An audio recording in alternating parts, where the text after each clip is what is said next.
Hey loves, welcome back to my channel. My name is LaToya Ebony, and I don't know if you've been under a rock or something, but Black TikTok is enraged over the selling out of Mielle's hair oil. It is the Mielle Rosemary Mint Scalp Hair Strengthening Oil. You guys, the name is so long. We just know that it is a hair growth oil. People are going crazy over it. They've been saying they've had amazing results and it's sold out. And we are going to do a deep dive into the ingredient list, and I'm gonna give you the tea on the whole situation. So stay tuned. Mielle's Rosemary Mint Scalp and Hair Strengthening Oil has people going mad. Black women all over TikTok, all over the world, all over the internet have been raving about this rosemary mint oil from Mielle Organics that has given them incredible results in terms of hair growth.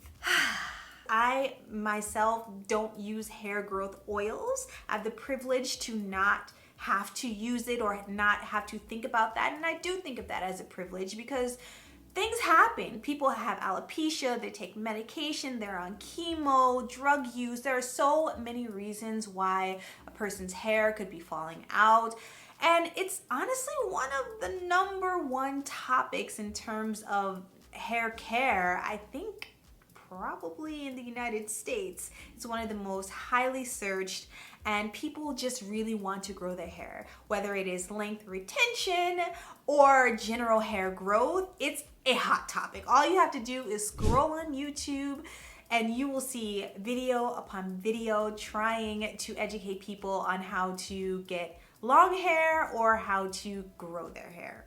But moving on. So what I want to do is go through not only the top 5 ingredients of this rosemary hair oil, but I want to go through the instructions and how they instruct people to use this, because I think that that is really important. Read the directions. I have made that mistake before. So back to the rosemary oil. These are the product claims. From supporting length retention and nourishing hair follicles to smoothing split ends and preventing dry scalp. Use it on protective hairstyles, including braids and weaves, and enjoy its fresh, invigorating scent during your next hot oil treatment. This formula is made to be versatile. That is a lot of claims from a hair oil. Let's go into the directions. It's a scalp treatment. You can use it on the scalp, you can use it on the hair. Now there is a lot of claims that this oil, it sounds like a miracle oil. I'm not going to lie. As far as split end smoothing, okay, I'm glad that they didn't say treatment, because the only way to treat split ends is to cut them off. But I do believe in the way or the benefit of using an oil for that malleability of the hair, the flexibility, the less brittle the hair, the less it might break. So, you know, it's logicking for me, but really and essentially, this is a scalp treatment oil for growth. And so let's look into the top 5 ingredients, mainly because those are the ingredients that are going to have the most effectiveness in any hair product, and it has the highest concentration at the top of the list. So let's go. There are scientific names for each of these things. I will list them on the screen, but I'm going to give you the layman term: soybean oil. That is the #1 oil in this whole thing. And soybean oil, okay, it's not the healthiest thing to ingest. There have been a lot of problems that people have encountered with ingesting too much soybean oil. In general, it is on the less expensive side of oils, so they're probably using this as the carrier oil, kind of the main base oil of this product, and then they're adding all of the essential oils and the oils that are really going to be doing something. But this has a lot of fatty acids in it, so you're getting that emollient feel. Like I said, it is a more inexpensive oil, so you know, they're trying to get the bang for the buck. You know, I don't blame them, but you know, it's not, you know, a higher quality oil. I hate to put it that way, but it's true. It's really great for business, but in this moment, I kept thinking, we are all fighting each other over some soybean oil. Soybean? I was trying to hold my tongue, but Lord, I digress. The next oil on the list is castor oil. Now, castor oil and soybean oil are very different. Soybean oil is going to absorb a lot faster. Castor oil is it's a heavy oil and it has a very slow absorbency. But a lot of people love that, especially depending on, you know, the texture of your hair. Castor oil has been proven to stimulate the follicle of your hair. So a lot of people have been talking about castor oil for a very, very, very long time. It has been used for various aches and pains in the body. People have ingested it as well. Oh, remember when you were like sick? And back in the day, like the people who really use traditional medicine would give castor oil to help with like coughing and things like that. It is not fun to eat. It's not fun to eat, but it does have a lot of benefits. It fights off bacterial and fungal growth on the scalp. Now, rosemary leaf oil is number 3. Now, I actually have a list for this one. I don't want to miss anything that I wrote down, so let me read it off. It is an antioxidant, antimicrobial, meaning antibacterial. It improves blood circulation. People have used this to repel insects from their plants. Very interesting. It has aromatherapy properties to it. Of course, most essential oils do. Anti-inflammatory and pain relief. It stimulates hair growth. And it prevents premature graying and dandruff, on top of the study that said that it may inhibit DHT, which is that byproduct of testosterone that will attack hair follicles and that male pattern baldness. Rosemary is supposed to inhibit that from happening. Next is jojoba oil. And me and jojoba oil, we go way back. We really do. Jojoba oil is one of my favorite oils. It's actually not an oil, it's a wax. And it is the most similar to the molecular structure of sebum, which is a natural oil that grows out of your scalp. And the thing about having natural hair or curly hair is that that oil many times get trapped at the base of the root of the hair strand, and it cannot travel down the hair, which is why many of us have dry hair. And so we mechanically have to kind of take oil and put it on our hair. It's the same. There's a whole group of people who are like, we don't need oils, we just gonna use this mousse and keep it pushing, and have had amazing results. It smooths the hair, it's rich in vitamin C, vitamin B, E, zinc, and iron, all great things. We love jojoba oil over here, and it's not as heavy as like castor oil. It's actually quite light. And peppermint oil. This is the mint part of the oil, and I think she includes a couple more. And the cool thing about peppermint oil is that it is fragrant. You know, it can mask a lot of the smells, a lot of the kind of natural smells that a lot of these products have. And also it has anti-inflammatory benefits, antifungal, antibacterial essentially, and it increases circulation in the hair.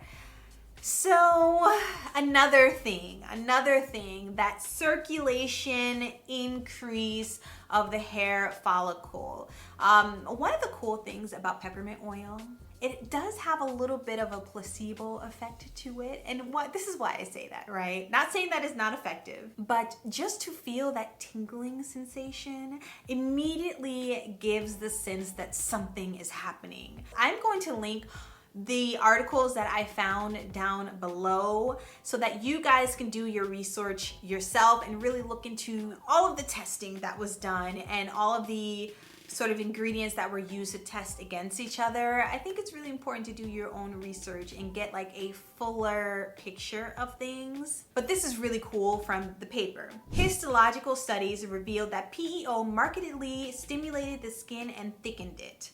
The depth, size, and number of hair follicles were also markedly increased in peppermint oil treated skin. These results clearly demonstrate that topical application of peppermint oil, they're calling it PEO in this study, markedly stimulated hair growth and induced rapid anagen hair growth in telogen mouse skin. So it seems that they've tested it on mice and they have seen some incredible results. I am never going to disagree with science. I never will. Here's where the complication comes in for me, and also a couple of my thoughts.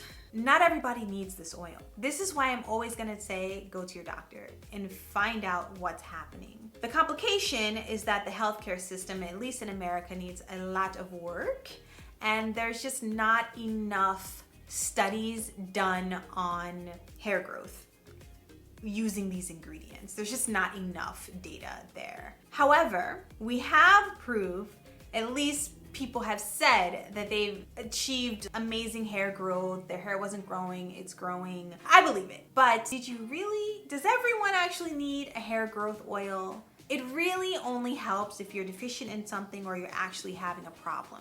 So to use an oil as a blanket statement of it's going to grow your hair, I do not agree with. Most people are thinking length retention. Most people are thinking I want my hair to grow faster. Not 100% sure that that is the reason that someone should use this. And in fact, many of the Caucasian people who have tried this oil have had terrible results.